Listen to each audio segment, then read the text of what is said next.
चलो बच्चों, तो गिवन क्वेश्चन में हमें ये कहा गया है कि ग्रेफाइट इज यानी कि ग्रेफाइट एक केमिकल कंपाउंड है। हमें ये बताना है कि ग्रेफाइट गुड कंडक्टर होता है या फिर बैड कंडक्टर होता है, हीट या फिर इलेक्ट्रिसिटी का।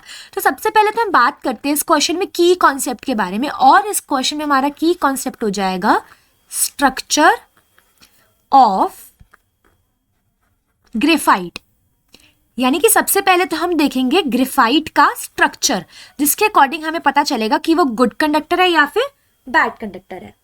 तो ग्रेफाइट में एक्चुअली होता क्या है कि कोई भी एक कार्बन एटम होता है ना, वो अपने एडजेसेंट या फिर सब्सिक्वेंट सिर्फ 3 ही कार्बन एटम्स के साथ बॉन्ड बनाता है।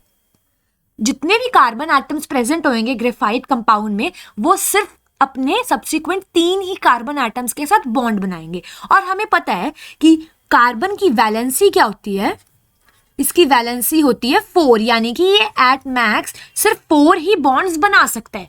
और इस ग्रेफाइट में तो 3 बॉन्ड्स बन रहे हैं, जिसका मतलब यहाँ पे एक वैलेंस या फिर फ्री इलेक्ट्रॉन बचा होगा जो कि बॉन्ड नहीं बना पाया होगा। और ये जो ग्रेफाइट का स्ट्रक्चर होता है, ये होता है लेयर्ड स्ट्रक्चर्स।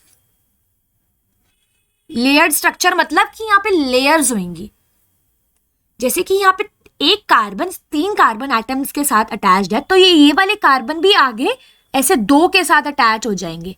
ऐसे यहाँ पे लेयर्स बनती जाएंगी। ये लेयर स्ट्रक्चर होने के कारण बड़ा सॉफ्ट भी होता है ग्रेफाइट। और जैसे कि यहाँ पे सिर्फ 3 ही कार्बन एटम के साथ कोई एक कार्बन एटम बॉन्ड बना रहा है, जिसका मतलब एक इलेक्ट्रॉन फ्री रह जाएगा, या फिर हम ऐसे भी कह सकते हैं फ्री इलेक्ट्रॉन, या फिर कह सकते हैं वैलेंस इलेक्ट्रॉन।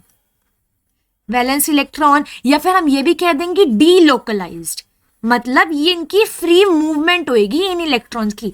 अब इन फ्री मूवमेंट के कारण, यानी कि ये मोबाइल इलेक्ट्रॉन्स जिनकी मूवमेंट हो रही है, उसके कारण जो ग्रेफाइट है ना, वो गुड कंडक्टर होएगा।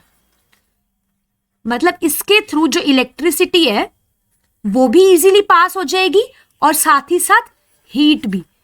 It is a good conductor of heat भी एज वेल एज ये हो जाएगा इलेक्ट्रिसिटी का भी, जस्ट बिकॉज यहाँ पे हर एक कार्बन, मतलब यहाँ पे हर एक कार्बन में एक वैलेंस इलेक्ट्रॉन होएगा जो कि डीलोकलाइज होएगा, जिसकी मूवमेंट फ्री मूवमेंट हो जाएगी।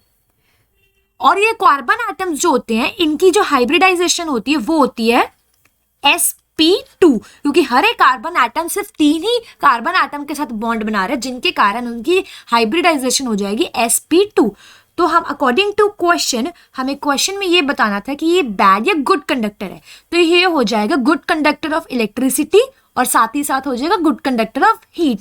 यानी कि अगर हम अपना फाइनल आंसर लिखेंगे तो वो हो जाएगा ऑप्शन बी और साथ ही साथ सी भी। तो ये है हमारा final answer. So now I hope you all understood this question. All the best.